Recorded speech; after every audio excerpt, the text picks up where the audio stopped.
بسم اللہ الرحمن الرحیم۔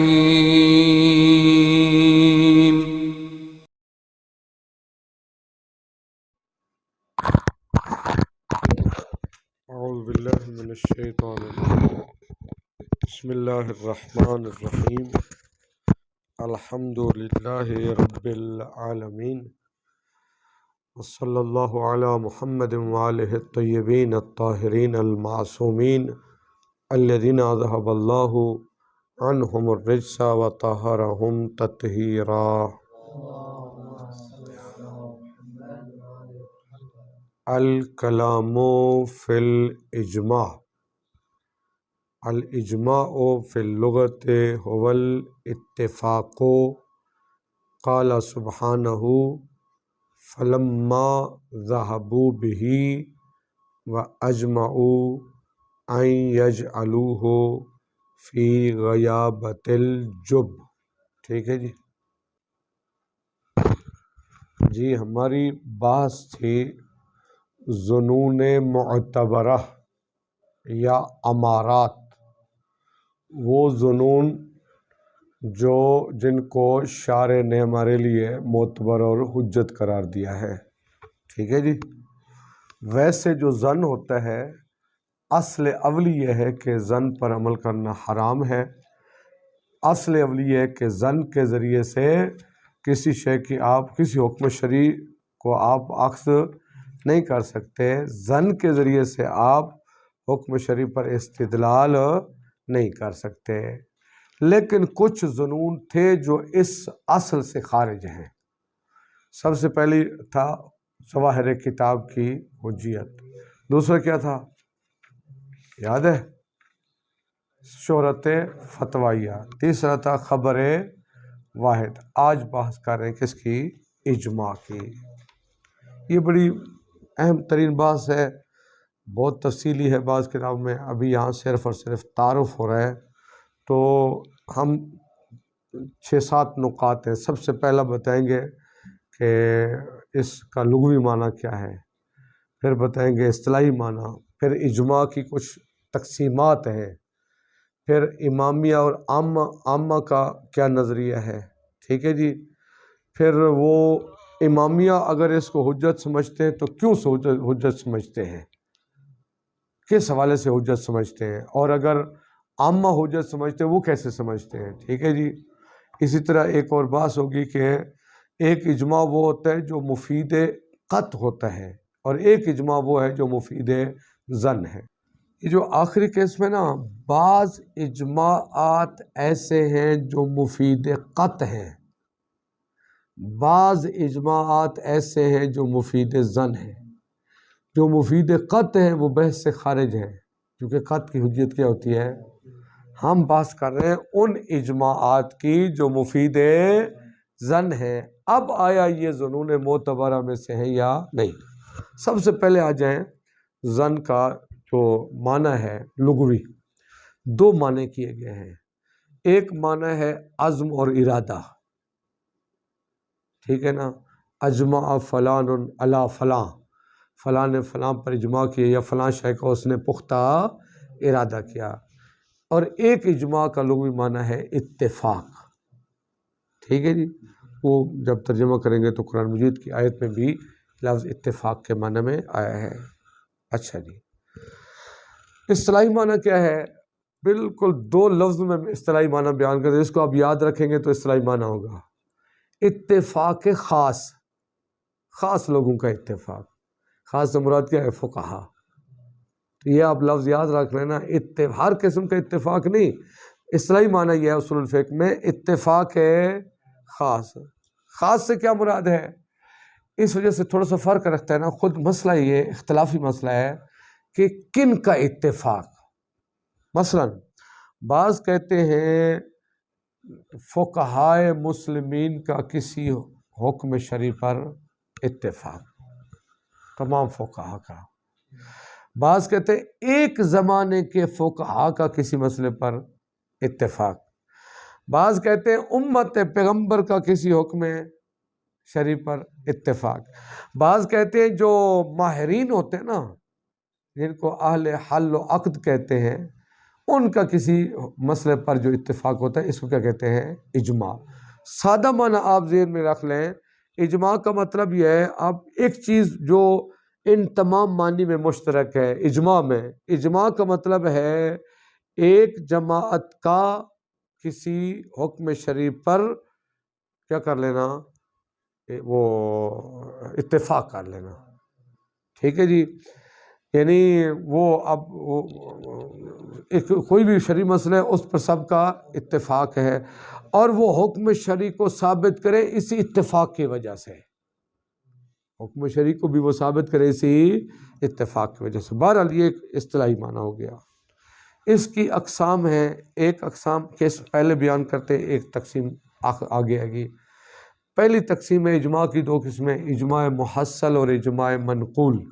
اجماع محصل کا مطلب یہ ہوتا ہے ایک مجتہد مقام اجتہاد میں بیٹھا ہوا ہے، خود فقہا کے اقوال کی چھان بین کرے، دوسرے پہلے ایک مجتہد کی مثلا کتاب کو اٹھایا، دوسرا تیسرا چوتھا، خود چھان بین کرنے کے بعد وہ فتویٰ دے کہ اس مسئلے پر تمام فقہا کا اجماع ہے۔ سمجھ آگی بات نا؟ خود مجتہد کیا کرتا ہے؟ خود چھان بین کرے، چھان بین اور کافی مسلسل تگ و دو کے بعد، کوشش کے بعد اس کو پتہ چل جائے کہ تمام فقہا کا اس مسئلے پر کیا ہے، یعنی تمام فقہا نے یہی فتویٰ دیا ہے، ٹھیک ہے، اس کو کہتے ہیں اجماع محصل۔ اس کی بات کرتے ہیں، بیان کریں گے۔ یہ اجماع محصل بھی اصل میں بحث ہماری بحث سے خارج ہے، چونکہ یہ اجماع محصل قطع ور ہوتا ہے۔ جب قطع ور ہے تو قطع کی حجیت ذاتی ہوتی ہے، لیکن چونکہ بالآخر جب اقسام بیان کرنی ہے تو اس کے بارے میں بتائیں گے۔ دوسرا ہوتا ہے اجماع منقول، توجہ فرمائیں گے۔ جس ایک مجتہد نے خود سابقہ تمام مجتہدین کے اقوال کی کیا کی ہو، چھان بین کی ہو، چھان بین کے بعد اس کو پتہ چل جائے سب کا اس مسئلے پر اتفاق تھا، اس کے لیے تو یہ اجماع محصل کیا ہوگا، حتماً کیا ہے، حجت ہے، جو اجماع محصل ہے۔ اب دوسرا مجتہد آ کر اس پہلے مجتہد کے اجماع کو جب نقل کرے گا، یہ اجماع منقول ہوگا، ٹھیک ہے جی۔ دوسرا مجتہد آ کر جس مجتہد نے تحقیق کی تھی، چھان بین کی تھی، اس کو پتہ چلا تھا کہ تمام فقہا کا اس مسئلے پر، دوسرے مجتہد نے چھان بین نہیں کی ان سب کا بزرگان کے فتاوی کی، اس نے اس پہلے مجتہد کو دیکھا، انہوں نے چونکہ اجماع کی بات کی تو وہ جا کر اس اجماع کو نقل کرتا ہے، اس وجہ سے اس اجماع کو کیا کہتے ہیں، اجماع منقول۔ سمجھ آگے بات؟ اب آ جائیں، سب سے پہلے ہم بحث کرتے ہیں کہ اس کی اجماع محصل کی، توجہ کرنی ہے، تعارف ہو جائے نا۔ کہتے ہیں اجماع محصل کا مطلب کیا ہے، یعنی ایک مجتہد خود چھان بین کے ذریعے سے اجماع کو اخذ کرے۔ اچھا جی، اس اجماع کی حیثیت کیا ہے؟ فرماتے ہیں جہاں تک بات ہے عامہ کی، عامہ سے مراد غیر امامیہ، ان کے نزدیک اجماع بما ہوا اجماع حجت ہے، اور جو کریں اجماع بما ہوا اجماع، خود اجماع حجت ہے، ٹھیک ہے، چاہے قول معصوم اور رائے معصوم بھی اس میں شامل ہو یا شامل نہ ہو، خود اجماع بما ہوا اجماع حجت ہے۔ وہ جو ہے نا مصادر فقہ یا ادلہ اربع، کتاب، سنت، عقل، ان کے عرض میں ایک دلیل اجماع ہے۔ جس طرح قرآن اور سنت اور عقل سے حکم شرعی کا استنباط کر سکتے ہیں، اجماع کے ذریعے سے بھی حکم شرعی کا استنباط کر سکتے ہیں۔ جس طرح وہ مصادر فقہ شمار ہوتے ہیں، یہ بھی مصادر قطع نظر اس سے کہ یہ قول معصوم کی ترجمانی کرے یا نہ کرے، اجماع بما ہوا اجماع ادلہ شریعہ میں سے، مصادر فقہ میں سے، اس کے ذریعے سے حکم شرعی کا استنباط کر سکتے ہیں، ٹھیک۔ یہ کن کا نظریہ ہوا؟ اس کے مقابلے میں ہے امامیہ، ٹھیک ہے جی، ان کا نظریہ جناب اجماع بما ہوا اجماع کی کوئی قیمت نہیں ہے، سستے میں ملے گا، بازار میں آپ کو سیل لگی ہوئی ہے، اس کی کوئی قیمت یہ ادلہ میں سے مصادر فکر میں سے نہیں ہے. اجماع بما ہوا اجماع حجت نہیں ہے. اجماع بما ہوا اجماع معتبر. ہاں اس کی اہمیت تب بنتی ہے جب یہ اجماع قول معصوم کی ترجمہ نہیں کر رہا ہو، یا یوں کہوں ان مجمعین میں ایک معصوم بھی شامل ہو. تو پھر اس کا مطلب ہے اصل اہمیت کس کی ہے؟ اس قول معصوم کی ہے نا. قول معصوم سنت میں داخل ہے، لہذا جب اجماع کو پلٹا دیں سنت کی طرف تو پھر سنت کی اپنی حجیت ہے وہ پہلے ثابت کر چکے ہیں. تو اگر اجماع میں قول معصوم شامل ہے تو قول معصوم کی وجہ سے وہ کیا ہے؟ حجت ہے. اس کا مطلب ہے ذاتی طور پر اجماع یہ حجت نہیں ہے، یہ مصادر فکر میں سے نہیں ہے، یہ دلیل معتبر. اس کے ذریعے سے جب مجتہد مقام اجتہاد میں بیٹھا ہوا ہے اجماع کو مد نظر رکھے کوئی فتویٰ جاری نہیں کر سکتا. سمجھ آ گئی بات؟ یہ بنیادی فرق ہے کن میں؟ امامیہ میں اور عامہ میں. اچھا پھر کوئی سوال کرے گا جناب، اگر امامیہ سے سوال کرے آپ کہتے ہیں مصادر فقہ میں سے نہیں ہے تو ادلہ اربع آپ کیوں کہتے ہیں؟ آپ کیا کہتے ہیں؟ آپ بھی خود اسی کتاب میں دیکھیں کیا لکھا ہوا ہے، مصادر فقہ ادلہ اربع، قرآن سنت عقل اور اجماع. جناب ہم فرماتے ہیں ہمارے نزدیک جو اصل مصادر فقہ وہ 3 ہیں، 4 نہیں ہیں. وہ کون کون سے ہیں؟ وہ قرآن، سنت اور عقل. اجماع پلٹتا ہے کس کی طرف؟ سنت کی طرف. چونکہ اصول الفقہ چاہے وہ عامہ ہوں، جو خاص طور پر جو عامہ ہیں سنی علماء اصول الفقہ ہیں، چونکہ وہ جب ادلہ کی بات کرتے تو 4 کو ذکر کرتے ہیں، ہم بھی 4 کو ذکر کر دیتے ہیں، ورنہ اصل میں ہمارے نزدیک جو مصادر فقہ ہیں وہ 3 ہیں، کتاب، سنت اور عقل. یہ اجماع ہمارے نزدیک یہ کیا ہے؟ یہ حجت نہیں ہے. اچھا جی اب آ جائیں ایک اور تقسیم کرتے ہیں. وہ تقسیم یہ ہے، اور البتہ وہ وجہ بھی بیان کی گئی کیوں اہل سنت اجماع کو اتنی اہمیت دیتے ہیں. بہت بنیادی وجہ ہے. ان کے خلیفہ اول ان کی خلافت پر نہ کوئی قرآن کی آیت دلالت کرتی ہے نہ کوئی پیغمبر کا فرمان دلالت کرتا ہے. کوئی دلیل نہیں ہے ان کے اوپر، ان کے پاس کوئی قرآن کی آیت، کسی آیت سے وہ ان کے خلافت کو ثابت نہیں کر سکتے ہیں. کسی پیغمبر کے فرمان سے وہ ان کی ولایت کو، ان کی خلافت کو ثابت. اس کے مقابلے میں ہم مولا کائنات کی خلافت بلا فصل کو قرآن کی ادلہ سے بھی، آیات سے بھی ثابت کر سکتے ہیں، روایات سے بھی. چونکہ ان کے پاس محکم دلیل موجود نہیں ہے تو وہ قیاس اور اجماع جیسی دلیلوں کے محتاج ہوئے ہیں، وگرنہ ان کے پلے کچھ نہیں بچتا ہے. اصل مسئلہ یہ ہے، اس وجہ سے وہ اجماع بما ہوا اجماع کو حجت دیتے ہیں. ان کے پاس پھر بچتے کچھ نہیں. اگر وہ اس کو حجت قرار نہ دے تو ان کی خلافت نہیں ثابت ہوتی کسی والے سے بھی. ٹھیک ہے جی. خیر، ایک اور اجماع کی 2 قسمیں ہیں، اس کو آپ ذرا ذہن میں رکھیں اور اسی سے نتیجہ نکالیں گے. ایک ہوتا ہے اجماع مدرکی، مدرک سے نکلا ہے مدرکی، یا نسبت ہے.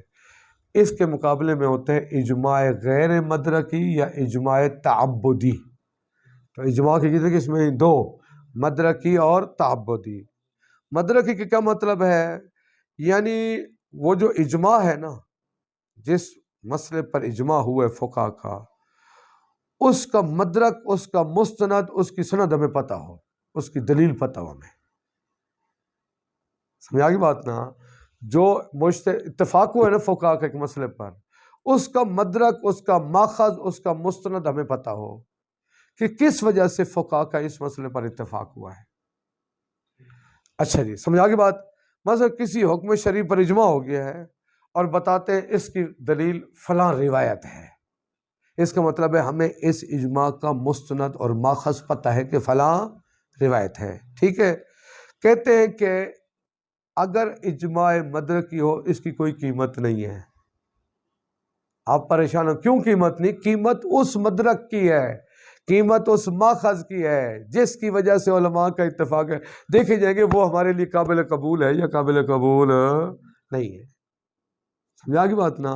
تو اجماع مدرکی ہمارے نزدیک یہ قول معصوم کی ترجمانی نہیں کرتا، اس سے حکم شرعی ثابت آپ نہیں کر سکتے۔ اس کے مقابلے میں ہے اجماع تعبدی، وہ سر سمجھنا ہے۔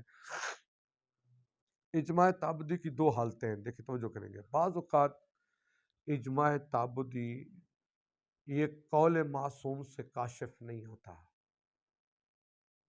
قول معصوم اس میں شامل نہیں ہوتا، ٹھیک ہے۔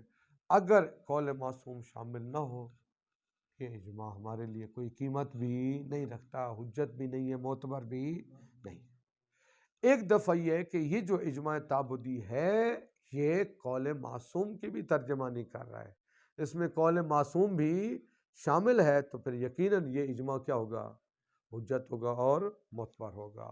ٹھیک کلیئر ہوگی؟ اب دیکھیں، کہتے ہیں بات خلاصہ یہ ہے، جو اصل ایک مقصد کی طرف لے جانا جو شروع میں نے بیان کیا تھا، نتیجہ تک پہنچاؤں گا، بعد میں نتیجہ بیان کرتا ہوں۔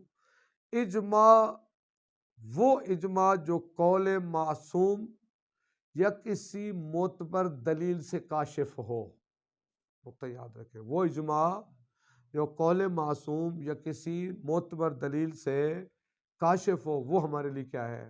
حجت ہے۔ اس اجماع کی پھر البتہ اور بھی تقسیمات ہیں، ایک ہوتا ہے حسی یا دخولی، ان کو ہم چھوڑتے ہیں، وہ تقسیمات انشاءاللہ آپ تفصیلی کتاب میں، اس کے علاوہ اور بھی بہت ساری تقسیمات ہیں اجماع کی، ابھی اتنا اجمالی تعارف کافی ہے۔ تو کہتے ہیں وہ اجماع جو کسی قول معصوم سے کاشف ہو یا کسی دلیل معتبر سے کاشف ہو، کہتے ہیں اگر کسی مسئلے پر فقہا کا اجماع ہو، توجہ فرمائیے، اور ہمیں فرض یہ ہے کہ وہ مدرکی نہیں ہے، اس کا مستند اور ماخذ ہمیں معلوم، کیا مطلب؟ یعنی قرآن اور حدیث سے ہمیں اس اجماع کی دلیل نہیں ملی ہے، فقہا کا اجماع ہے، قرآن اور حدیث سے ہمیں کوئی دلیل اس کی نہیں ملی ہے، ٹھیک ہے۔ ادھر سے یہ احتمال بھی ہم نہیں دے سکتے کہ سب کے سب فقہا کیا ہوں، ایک جھوٹ پر جمع ہو گئے ہوں، ایک غلط چیز پر جمع ہو گئے ہوں۔ ادھر فرض یہ کہ اجماع غیر مدرکی ہے، چونکہ مدرکی ہو تو وہ پھر مدرک کو دیکھا جائے گا نا، پھر اس اجماع کی اپنی کوئی حیثیت نہیں ہے، غیر مدرکی ہے۔ اس کا مطلب ہے ہمارے پاس یہ جو فقہا نے ایک شرعی مسئلے پر اتفاق ہے، ہمارے پاس کوئی دلیل موجود، مطلب یہ ہے کہ ہمارے پاس کوئی قرآن کی آیت، پیغمبر کی حدیث، کوئی معصوم کا فرمان موجود نہیں ہے۔ ادھر سے ایک احتمال اور بھی ہے، احتمال یہ ہے کہ ہم یہ احتمال نہیں دے سکتے کہ سارے کے سارے فقہا کیا ہوں، جھوٹ پر جمع ہو گئے ہوں، غلط چیز پر جمع ہو گئے ہوں، ٹھیک ہے۔ تو اس کا مطلب ہے یہاں سے پتہ چلتا ہے یہ جو فقہا کا ایک مسئلے پر اجماع ہوا ہے، حتماً ان کے پاس کوئی دلیل معتبر موجود تھی جو زمانہ گزرنے کے ساتھ ساتھ ہم تک نہیں پہنچی ہے۔ سمجھ آگی بات نا؟ دیکھیے ادھر سے اجماع کون سا ہے؟ غیر مدرکی ہے، تعبدی ہے۔ ادھر سے کیا مسئلہ ہے؟ ہمارے پاس کوئی قرآن کی آیت اور روایت جس پر اتفاق ہوا ہے، اجماع ہوا ہے، اس پر موجود نہیں ہے۔ ادھر سے ہم اس احتمال کی نفی کرتے کہ سارے مجتہدین کا ایک جھوٹ پر کیا ہو گیا ہو، اجتماع ہو گیا ہو، اتفاق ہو گیا ہو۔ تو یہاں سے یہ پتہ چلتا ہے حتماً ان فقہاء قدیم کے پاس کوئی دلیل تھی، کوئی دلیل معتبر تھی جس کی وجہ سے ان کا اجماع ہوا تھا، اسی کے مطابق انہوں نے فتویٰ دیا تھا۔ ہو سکتے وقت گزرنے کے ساتھ ساتھ اب وہ دلیل ہمیں نہیں پہنچی ہے۔ تو یہ اجماع ایسا ہے اس سے ہمیں یقین ہو جاتا ہے کہ حتماً ان فقہاء کے پاس ایک معتبر دلیل موجود تھی۔ جب یقین ہو جاتا ہے تو یہ اس اجماع سے ہمیں اس دلیل معتبر کا یقین ہو جاتا ہے، یہ اجماع حجت ہے، اور یہ اجماع مفید قطع ہے، مفید علم ہے۔ جب مفید علم ہے تو پھر اس کی حجیت ذاتی ہے۔ اس وجہ سے یہ اجماع محصل جو ہے ہماری بات سے بھی، چونکہ اس کا نتیجہ کیا نکلتا ہے؟ علم اور قطع ہے۔ بلکہ جب میں یوں کہوں، دیکھیے کیسے ہم کہتے ہیں کہ ان کے پاس دلیل معتبر تھی۔ مثلا فرض کریں ایک فقیہ نے فتویٰ دیا، ایک حکم شرعی کا فتویٰ دے دیا، اس کے پاس ہمارے پاس ہمیں کوئی آیت و روایت نہیں ملی، 5% اس کا احتمال ہے کہ یہ ٹھیک فتویٰ ہو۔ دوسرے مجتہد نے بھی وہی فتویٰ دیا، کوئی قرآن کی آیت اور حدیث ہمارے پاس موجود، اس کا ماخذ معلوم، جب دوسرے نے دیا نا، اب وہ ظن تھوڑا سا قوی ہو گیا، اب 10% احتمال ہو گیا کہ یہ ایسے ہی ہوگا۔ 2 اور مجتہدین نے وہ فتویٰ دیا۔ جیسے جیسے اتفاق بڑھتا جائے گا یہ ظن، یعنی یہ دوسرا پلڑا بھاری ہوتا جائے گا۔ اگر 30-40 فقہا یا اس کے قریب وہ اتفاق کر لیں، اب یہ ظن یقین میں بدل جائے گا، ہمیں یقین ہو جائے گا حتماً ان کے پاس کوئی نہ کوئی دلیل ہے شرعی موجود ہے جس کی وجہ سے انہوں نے یہ فتویٰ دیا ہے۔ لہٰذا یہ اجماع جو محصل ہے پلٹتا ہے کس کی طرف؟ قط کی طرف، ہمیں یقین ہو جاتا ہے۔ ادھر سے ہم یہ کہیں اتنے سارے فقہا جھوٹ پر جمع ہو گئے، غلط چیز پر جمع ہو گئے، یہ بھی احتمال 100% منتفی ہے۔ ہاں اگر ایک مجتہد ہو تو ہم کہہ سکتے تھے اس نے ممکن ہے سمجھنے سمجھانے میں غلطی کی، لیکن جب اتنے فقہا کا اتفاق ہے تو حتماً ہم یہ عکس کرتے ہیں ان کے پاس دلیل معتبر تھی جو ہمارے پاس دلیل معتبر موجود نہیں ہے۔ ٹھیک ہے جی، تو بہرحال اجماع محصل بھی ہماری موضوع بحث سے خارج۔ دیکھیے اس کا ترجمہ کرتے کہاں تک پہنچتے ہیں۔ الفصل الرابع الکلام فی الاجماع، بحث ہماری اجماع میں ہے۔ الاجماع فی اللغت هو الاتفاق، انہوں نے اجماع کا لغوی معنی لکھا ہے، کیا لکھا ہے؟ اتفاق۔ قال سبحانہ، اللہ تعالیٰ فرماتے ہیں فلما ذهبوا به، جب یوسف کے بھائی یوسف کو لے گئے، وَأَجْمَعُوا آئیں اور سب کا اتفاق ہو گیا، أَن يَجْعَلُوهُ فِي غَيَابَتِ الْجُبِّ، کہ اس کو کنویں میں پھینک دیا جائے۔ تو اجماع کس معنی میں ہے؟ اتفاق میں۔ ایک اور معنی بھی میں نے بیان کیا تھا، وہ دوسرا معنی ارادہ اور عزم وہ بھی ہے۔ وَأَمَّا فِي الْاصْطِلَاحِ اتفاق علماء عصر واحد علی حکم شرعی، ایک زمانے کے علماء کا کسی حکم شرعی پر متفق ہو جانا۔ اب اجماع کی تو قسم محصل اور منقول۔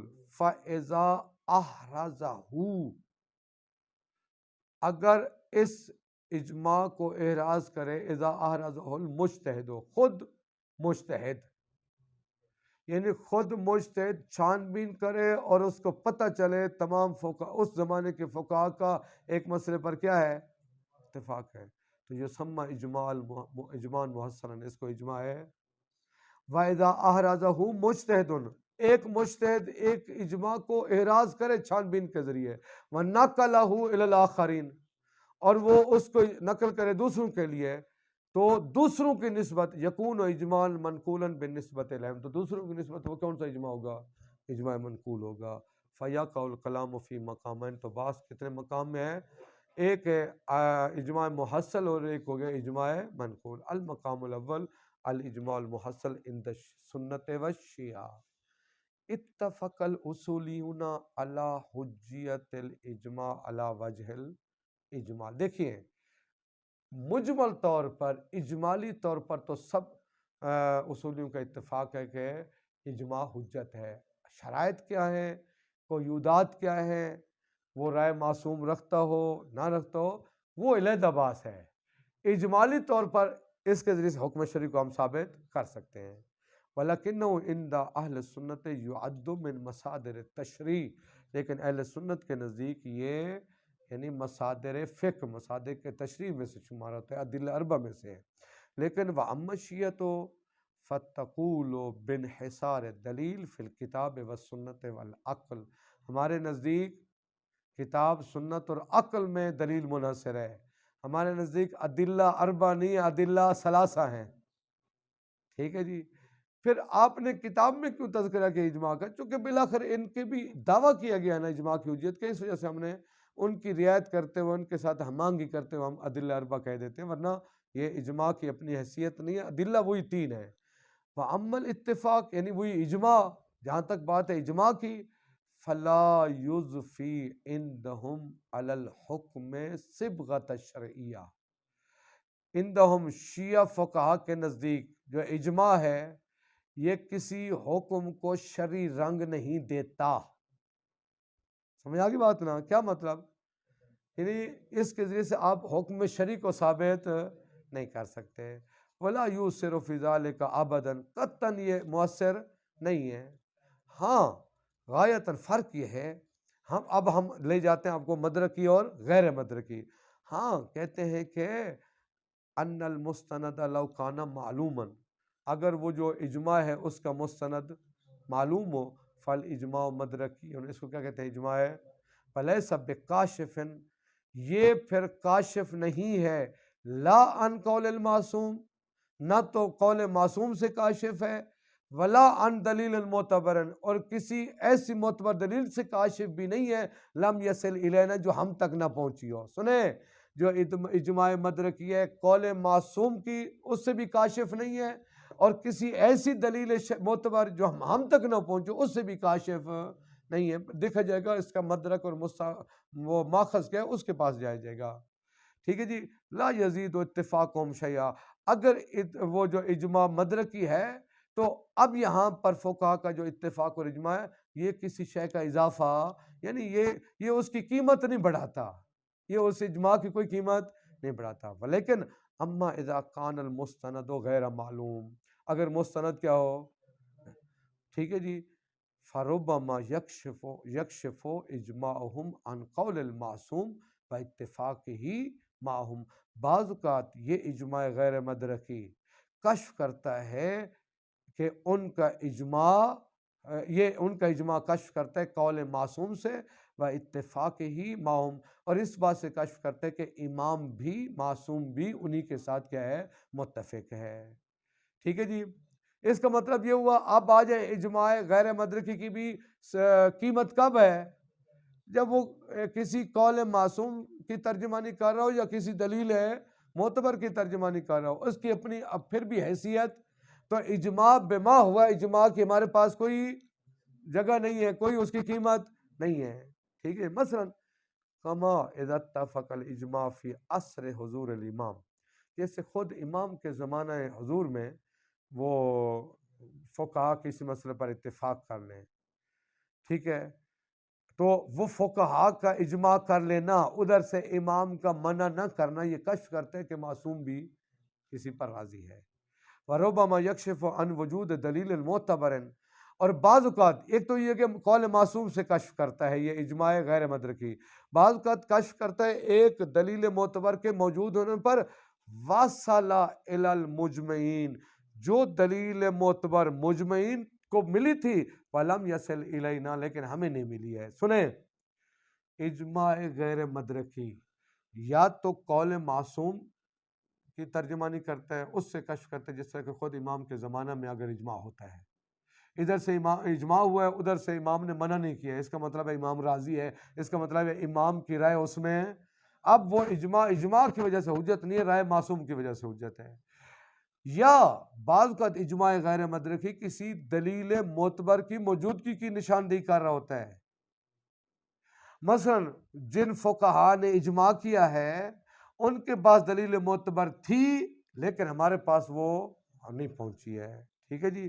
یعنی واصلہ الی المجمعین، وہ دلیل معتبر وہ مجمعین اجماع کرنے والوں کو ملی، لم یصل الینا، ہمیں نہیں ملی ہے.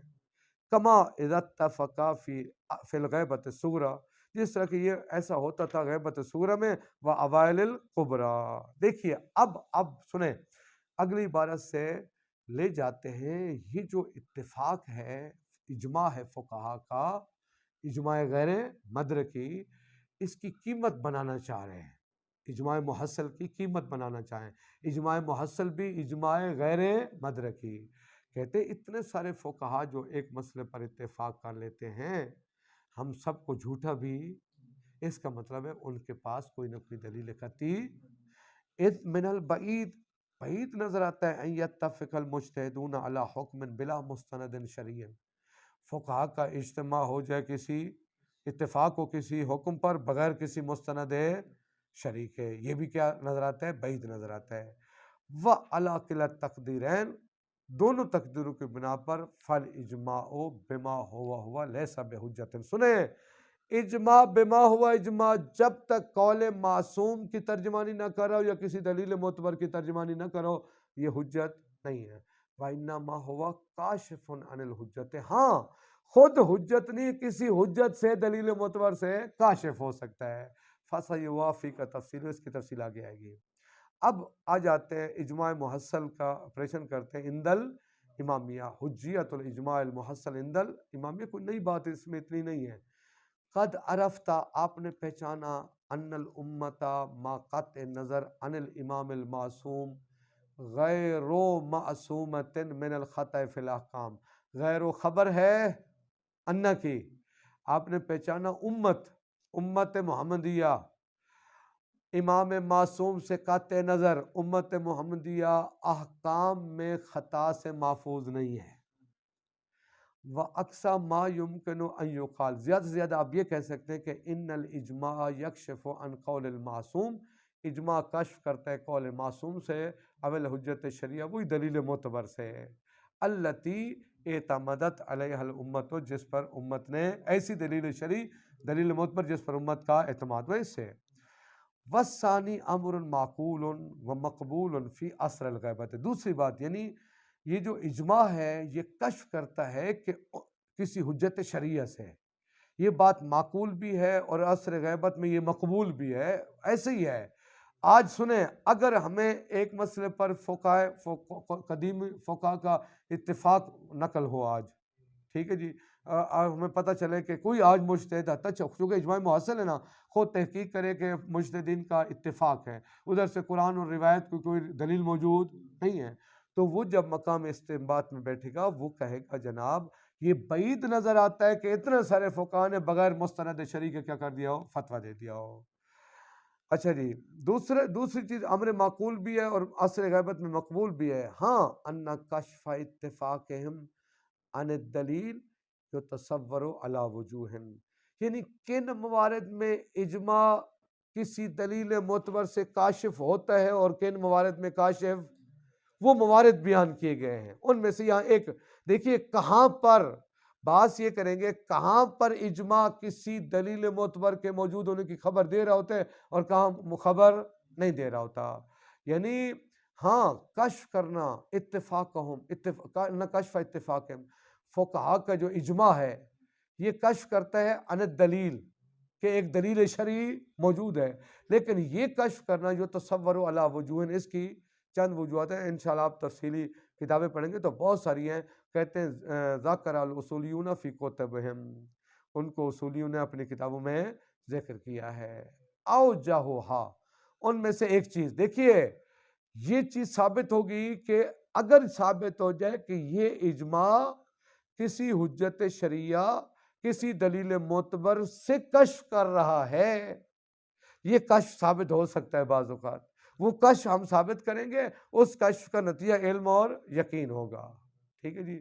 کہتے ہیں سب سے پہلی بات یہ ہے ان اتفاق الامت ما کثرت اختلافہم، امت سے مراد بھی اب فقہاء ہیں، فقہاء کے فتاویٰ میں اختلاف ہے یا نہیں ہے، اتنے سارے فتاویٰ میں اختلاف، فتاویٰ میں اختلاف کے باوجود اگر کسی مسئلے پر وہ کیا ہو جاتے ہیں، متفق ہو جاتے ہیں، اس کا مطلب ہے بغیر سبب کے نہیں، ٹھیک ہے نا۔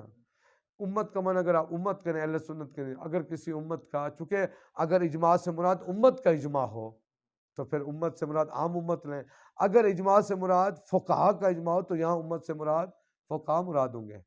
بہرحال فقہاء کا اتفاق یا امت کا اتفاق ما کثرت اختلافہم فی اکثر المسائل، جبکہ اکثر مسائل میں یہ اتفاق یورب ان کی خبر ہے، یہ ہمیں سمجھا رہا ہوتا ہے ان اس بات سے ان الاتفاق کان مستندا الی دلیل قطعی، حتماً ان کا جو اتفاق ہے وہ مستند تھا کسی قطعی دلیل سے، لا ان اختراع للرأی من تلقاء انفسہم، اتفاق بتا رہے انہوں نے اپنی طرف سے من گھڑت کو رائے قائم نہیں کی ہے، نظیر اتفاق سائر ذوی الاراء والمذاہب، جس طرح کہ باقی صاحبان نظریات اور مذاہب کسی مسئلے پر کیا کر لیتے ہیں، اتفاق کر لیتے ہیں، یہ ایسا ایک مجتہد چھان بین کرتا ہے ایک مسئلے پر، فقہاء کے اجماع کو کشف کرتا ہے، تو یہ فقہا کا اجماع وہ یہ بھی کشف کرتا ہے کہ بعید نظر آتا ہے کہ سارے کے سارے فقہا کیا کہہ رہا ہوں وہ اپنی طرف سے من گھڑت انہوں نے اپنی طرف سے فتویٰ دے دیا، اپنی رائے کو شامل کر لیا، نہیں بلکہ یہ کشف کرتے ہیں حتماً ان کے پاس کوئی دلیل قطعی موجود تھی۔ وبعبارۃ اخری ان فتویٰ کل فقیہ، ہر فقیہ کا فتویٰ وان کانت تفید الظن، اگرچہ وہ مفید ظن ہے، لیکن ہم بات اس کی کر رہے ہیں جس کے پیچھے کوئی آیت اور روایت موجود، یعنی اجماع غیر مدرکی۔ اچھا، ولو بادنا مرتبتن، ایک مجتہد فتویٰ دیتا ہے وہ موجب ظن ہے، چاہے ظن کا رتبہ ضعیف ہی کیوں نہ ہو، مثلا 5% ہے، 10% ہے، الا مگر انہا تتقوی بفتوی فقیہ انسان، جب دوسرا فقیہ بھی وہی فتویٰ دے گا اب یہ ظن تھوڑا سا قوی ہو جائے گا۔ فثالث، تیسرا فقیہ یہی فتویٰ دے، چوتھا، پانچواں، چھٹا، 10واں، یا یہاں تک کہ ان یحصل الیقین، جب زیادہ فقہاء کا فتویٰ ہوگا تو یقین حاصل ہو جائے گا کہ بأن فتوی الجمیع کانت مستندۃ الی الحجۃ، حتماً اتنے فقہاء نے جو یہ فتویٰ دیا ہے ان کے پاس کوئی دلیل موجود تھی۔ اذ من البعید ان یتطرق الخطأ الی فتوی ہؤلاء، یہ بعید نظر آتا ہے سب کے سب فقہاء نے خطا کی ہو اپنے فتویٰ میں، یہ بعید نظر آتا ہے۔ تو ہمیں باقاعدہ سنیں، یہ اس بات کو پکا کریں، اتنے فقہاء کا اتفاق سے یقین ہو جاتا ہے ان کے پاس ایک دلیل معتبر، اس کا مطلب ہے یہ اجماع ایک دلیل معتبر سے کاشف ہے۔